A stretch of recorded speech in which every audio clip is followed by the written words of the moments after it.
One of the biggest things I always encourage people to do is to start by recognizing, every Christian has the gift of discernment.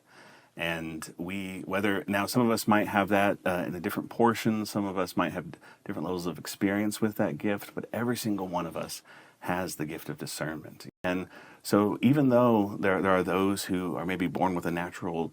gifting in this area, the more we exercise that muscle, the more that we build that interpretive lens, the more we realize that not only do we have the opportunity to see things more, but the greater we realize the resolution, if you will, of our discernment, that it can actually be much more detailed if we learn how to pay attention to it. One kind of comparison I like to make is, I'm not particularly musical, and so if you got a keyboard right now and played two different notes, I would feel pretty accomplished if I could tell you which one was the higher note and which one was the lower note, and I don't know that I'd be able to do that.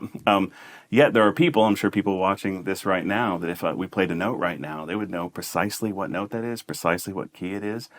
It's because they've practiced and trained that hearing to be able to identify, to interpret, to know with specificity. And so I think the same is true with our discernment, that as we exercise this over and over again, it's, again, not so different from when we're learning how to hear God's voice. And so I usually encourage people, you don't need to take 8 hours in one day and just do it. Take 5 minutes every worship service, every prayer meeting. Just take 5 minutes and just